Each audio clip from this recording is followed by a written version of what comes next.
I do believe making music is an act of freedom by itself.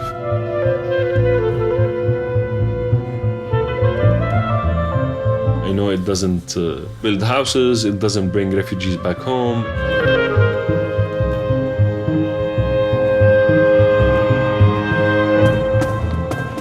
But what I think it does, or what I hope it does, is that it gives reason for people to maybe hope.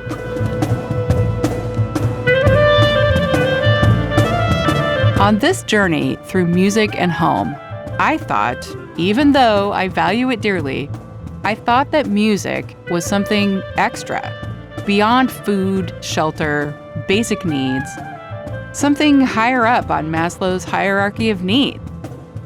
But what I think I'm discovering is that it's not.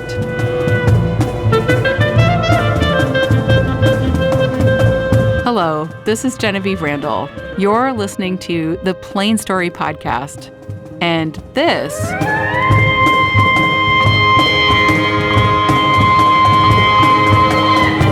is the clarinet and music of Kenan Azmeh. I am a huge fan of Kenan. When I first heard he was coming to Lincoln, I thought, are you kidding me? Do you know who this guy is? He's so talented. And I can't believe I would be lucky enough to hear his music live in Lincoln. I see his name in the liner notes of so many recordings as I program The Verge. His music is hard to pinpoint. You're never sure where it is coming from and what it's influenced by. Maybe because he's traveled so much throughout his life. Today, Kenan lives in New York City, but he grew up in Damascus, Syria. When I say your home today, what is it that you think about? Do you think New York or do you think Syria? You know, this has been a question that I've been obsessed with for a number of years. When I moved to the US, to New York in 2001, I never wanted to become an expatriate. You know, I always wanted to be in touch with the Syrian music scene because I wanted to continue to be part of it and I wanted to grow with it also. In the meantime, I wanted to be part of the New York music scene with all what it has to offer. Kenan's music is worldly and world class. I mean, all you need to know is Yo-Yo Ma took him on tour. For Kenan, playing with Yo-Yo Ma also put him in the spotlight for reasons he'd just as soon forget. I was playing actually in duo with the wonderful Yo-Yo Ma, and I was commissioned to write a piece for both of us. So it was, I was quite on a musical high, if you want. I flew the day after to Beirut because I was supposed to play the Mozart Clarinet Concerto with the Beirut-based orchestra. I landed, and that's when I heard that the travel ban was issued. The travel ban. This might be why you've heard of Kenan. He got a lot of media attention in 2017. While Kenan was touring, President Donald Trump signed an executive order, one that many people started to call the Muslim ban. This travel ban had Kenan, a Syrian national with a green card, wondering if he could even get home to his New York apartment. And my first thought was like, okay, what? What's funny is the first thing I thought about was my plants. I have like few tiny plants in my apartment in New York, in Brooklyn, that I worried about the like immediately. It's like, okay, who's gonna water the plants? Who is going to water the plants? It's such a human moment, thinking about personal routines, even though he's suddenly in the center of international news. He was never in danger. He had support from fellow musicians. How many people have Yo-Yo Ma in their corner? But you can tell his thoughts about home have shifted and moved. Kenan's parents still live in Syria. The Syrian uprising was in 2011, followed by civil war. Kenan hasn't been able to go back since 2012. Sometimes where home is beyond control. And when you listen to Kenan's music, this is apparent. I think there are different ways of how people explain home. And home for some people is where your memories are. In that case, of course, it's Syria. That's where I have lots of my memories as a child, also as a teenager and a college student. But then I have my recent memories in the last 18 or 19 years in New York, which are incredibly important. My personal way at looking at home is it's the place that you have to contribute to without having to justify it. And in that sense, Yes, home is Syria, but also home is New York. But I think home is everywhere I'm able to contribute in a positive way to the surrounding. The concept of home for me is quite dynamic.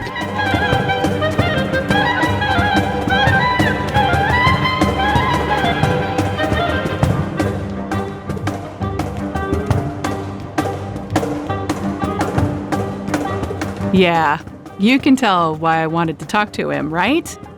As I look at his albums, I see titles like The Wanderer, Airports, The Fence, The Rooftop, and the Distant Sea, Love on 139th Street in D. Lots of compositions that are of a time and of a place. Some people want to hold on to only one idea of home. I would like to think of home as a kind of a pyramid. The deeper you get, the wider your idea of home becomes. It sounds to me like you're just embracing every place that you go. I think being in touch with your surroundings is incredibly important. And for me, that's the definition of home. Home is not materialistic things, really. It's connection we have with people, with the space, with nature. It's a combination of relationships, really, that build on top of each other. I was lucky enough to see Keenan perform in Lincoln. The sounds of my town come from everywhere. Lincoln isn't a musical desert by any means. We have churches and colleges and universities with robust music programs, and Lincoln does attract musicians of world-class caliber. And sometimes that music travels here from places like Syria and New York. In the case of Keenan, Lincoln wasn't just another stop on some kind of album tour. I don't think there's a point to go and on stage, in my capacity as a musician, and to play for people if all what you think of these people listening to you are like, these are a bunch of strangers, I don't care. It's impossible. Keenan came to play for a festival called the Lincoln Crossroads Music Festival. Remember Eric, the guy with the stand-up bass that took me to Golden Studio? You're going to get to know him in a future episode.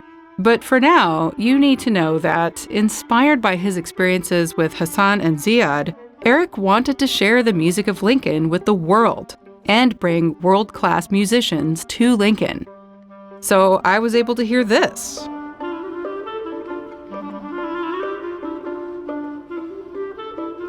You have to believe that this is also your community. And by playing, you're contributing in a very small way maybe, but also you're learning from the community that surrounds you. And this is something that has been incredibly important in my life.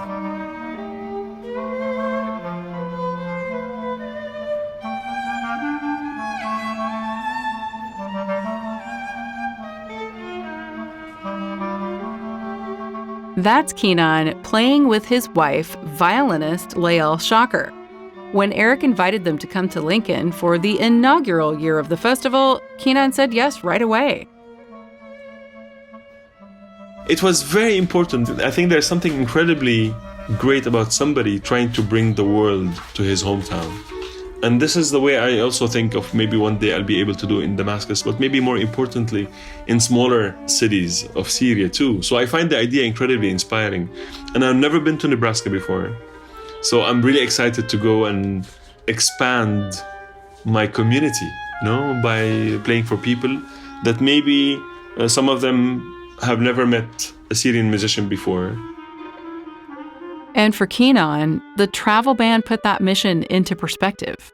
On January 27, 2017, President Trump signed Executive Order 13769, which barred all nationals from Iran, Iraq, Libya, Somalia, Sudan, Syria, and Yemen from entering the U.S. for 90 days. The reason people started calling it a Muslim ban was because each of those countries have a majority of people who practice Islam. Additionally, the ban stated that all refugees were not to be accepted into the U.S. for 120 days. This halted entirely a program that had been operating since World War II. Keenan, as we know, was mostly concerned about his plants. But this incident would frame his thinking and his music choices today.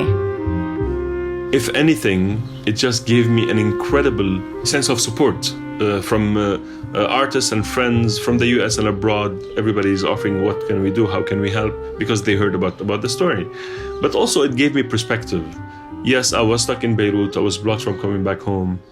But I still had a roof over my head. I had money to buy food.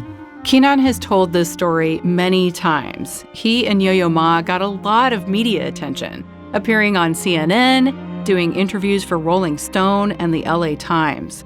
He felt embarrassed by the attention he received. This is really nothing in comparison to what people go through on a daily basis. People who have their house bombed or who lose families. So it was not as big of an issue in relation to others. I was relating to my countrymen and women definitely more than ever before. I'm thinking back to my interview with Lacey Studnicka. She told me that even when you combine all the countries in the world that take in refugees for resettlement, even when you combine all those numbers, it is still less than 1% of the total population of refugees worldwide. Think about being in a refugee camp with millions of others and waiting on that news about becoming part of that 1%, and then hearing the news that your chances just got smaller. It continues to be incredible and ridiculous to think that one signature can change the lives of millions of people, just like that. So in the end, Kenan's life was able to move on. He got his plants watered, and he kept playing and composing. But there are millions of people still waiting, hoping to be that 1%. You realize you got to keep doing what you're doing. Music, I think, changed for me from being somehow of a luxury into an urgency kind of situation.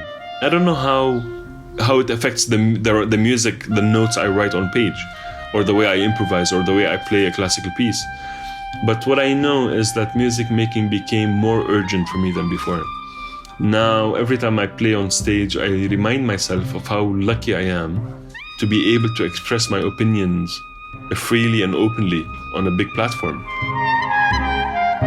Today, Kenan tries to bring his music to refugees, volunteering to play workshops for newly arrived children with the International Rescue Committee's Refugee Youth Summer Academy.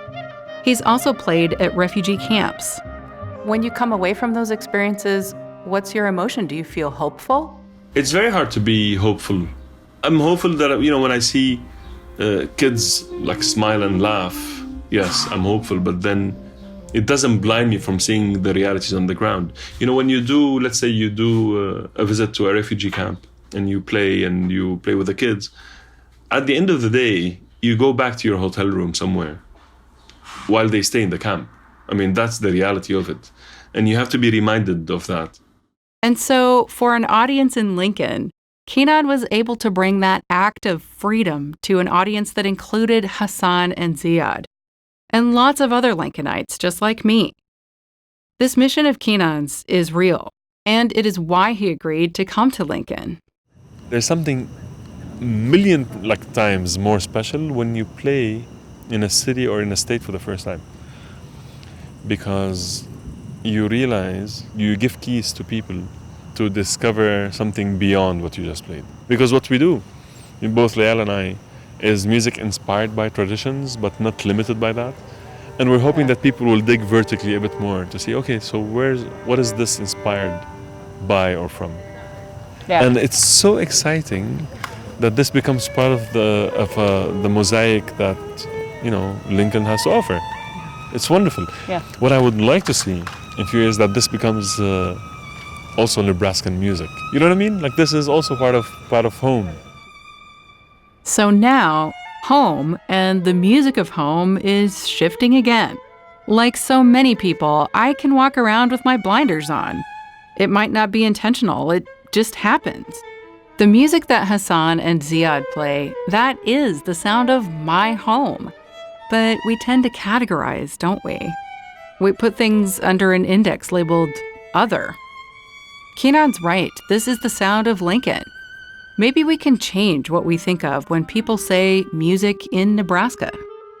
I think it sounds like a cliche, but I really believe in it.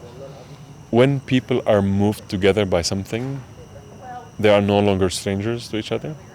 And sometimes you even question is what we're doing relevant in all of this? Can this, whatever we did tonight, can it change anything? I think we have to hold on to the optimists in us to think that yes, actually it can. At least it might change the narrative of in somebody's mind. Yeah. But certainly art opens up possibilities, I think. And art is an act of freedom and hope also. And one has to continue to be hopeful in spite of all the tragic events, not only in the US, but also elsewhere in the world. I feel like that's what I hear from Hassan when he talks about playing, or even when he's introducing each one of those songs that they did, he's dedicating them to people, to the lost, to the dead, to people who've lost someone. Like, there's all of this sadness in it, but he just pours his heart into it. He turns that all into something else. Every piece of music starts with silence. There's no existence, nothing exists. You create sound. And if I stop blowing in the clarinet, the sound dies again. And I have to put air in it and oxygen more for it to live again. So it's, you have to keep doing what you're doing. In spite of all, people have to hold on to their tools.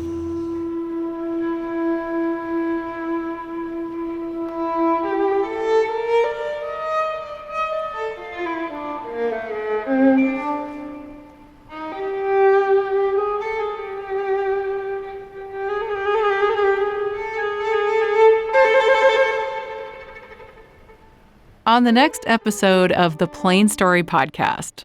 Normally, here I'd play some clips of music coming up, but our next episode is so eclectic, we're going to play out on the music of Kenan. And really, who can complain about that? I'm not even going to read the credits.